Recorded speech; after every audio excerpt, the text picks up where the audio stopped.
Hey everybody, I'm Lindsay Adler, and this is a photo deconstruction. In a photo deconstruction, I take one of my images and I show you what it took to make that photograph, from the inspiration to the lighting, a little bit of the post-processing. And the image I have for you today was a beautiful floral fantasy, pretty much inspired by Sleeping Beauty. Now, in this photograph, actually quite a bit went into it. And a lot of times when I share with people about my photos, I say that really you only need 3 lights, maybe less, but this one is an exception. So let's take a look behind the scenes and see what it took to make this happen. The beautiful set that I have here was made by a floral stylist, Ivy Joy. And so she built this for me and I love it. But I didn't want to just light it with one light from the front. It wouldn't give enough depth and enough mystery. So I decided to go with a cooler tonal palette. So let's just take a look here at all of the images. You can see there's 1, 2, 3, 4, 5, 6 different ProPhoto strobes. Let's start with the main light. And in fact, there's kind of 2 main lights in this scene if you think about it. So the first one is that one that you see up top. It is a large umbrella with diffusion. And basically what that does is a big broad light source over the entire scene that it's a top down, kind of like an overcast day, or in this case, kind of like moonlight. So it just skims and kisses the top of all of the elements in the scene. The problem is that top-down light, if you imagine it on the subject's face, it's not particularly flattering. It's coming from the back of her head and high up, so it's not going to be lighting her face. So that's why I actually have a second main light. And this second main light is a 5-degree grid. Now, 5-degree grid is just a very, very focused light. It's a hard light, and I have it pointed directly at the subject's face. So what that does is it just puts a little more focus there, a little bit brightness, a little bit more contrast. So it directs the eye to where you're supposed to look. All right, so those are the 2 main lights. Now, to give an overall blueness to the scene and also to pop the subject and the flowers out from the background, I have 2 back rim lights. And you can see them. They are small umbrellas with blue gels. And so this is the backlight. Again, it's separating the subject out, and it really gives the overall tone to the scene. So you could stop there. That could be the overall light to the scene. But when I was looking at the photograph, I thought I could benefit from a little bit of fill light. There was a lot of dark shadows and the flowers in the foreground. And I also wanted to unite the color palette. I wanted everything to be blue to play off that beautiful dress.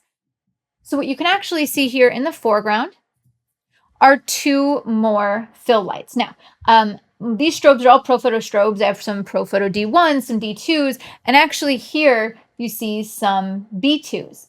Really, you can mix and match any strobes that you have. So that's what I had available to me. And I put blue gels on them as well. So I've got blue gels behind the subject, blue gels in front of the subject, gives me that cool tone. All right, now there's one more important element to the overall look of this photo. And you can see it in the bottom left-hand corner. It's a haze machine. It's not like a fog machine where you actually see big puffs of smoke, but instead it's these little particles in the air. And so when they're backlit by those rim lights, it creates this dreamy fog-like look to the shot. It's an important way to make this photograph look painterly. And it also opens up the shadows. Just the way that it catches and bounces light, it brightens up those shadows a bit. So you can see what each of the 6 different strobes are doing in this photograph. But let's take a look real quick at the gear that I was using.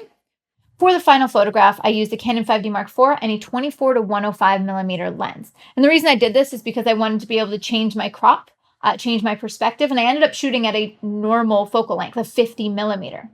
And then for my aperture, I shot at f11. I wanted the entire shot to be in focus. So quite a bit actually went into this scene, but I think it makes it look truly dreamy. So let's take a look over at the final photograph. And I think it looks beautiful. And you can see why there's all that complicated lighting, right? You can see the light kissing the top of the roses. You can see the extra pop of light that I mentioned from the grid on her face. See how she has a little bit more brightness and contrast on her face, separates her out from the background. See what the blue gels are doing, uniting the entire color palette. But let's take a look at what it looked like out of camera. So straight out of camera, this is the file I was looking at. And honestly, I think it's pretty close. This is the raw file, no processing, no contrast, no color adjustments, and it's definitely the overall feel of the photo. But one of the downsides of using haze is that it decreases the contrast of the photo. It gets a little bit flat. It's nice because it adds a bit of painterly atmosphere, but I usually have to add a bit of contrast in post. So as I was shooting tethered into Lightroom.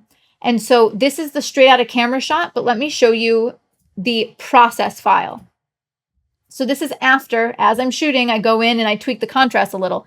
It's hardly any change at all, really. So it looks great, but I do need to do a little bit in Photoshop. So for example, I can see, unfortunately, a wire from one of my lights on the right-hand side. I could have switched over to a more portable light, like a B1, for example. And on the left-hand side, I think the frame, it looks a little bit dead, a little bit empty on the far left. My eye is being drawn over there because it's lighter and it's empty. So in my final retouched photo, I retouched those things, made those adjustments. And then, of course, I smooth out the skin because it's supposed to be fairy tale. It's supposed to be Sleeping Beauty, fantasy. And so I wanted just pure porcelain skin.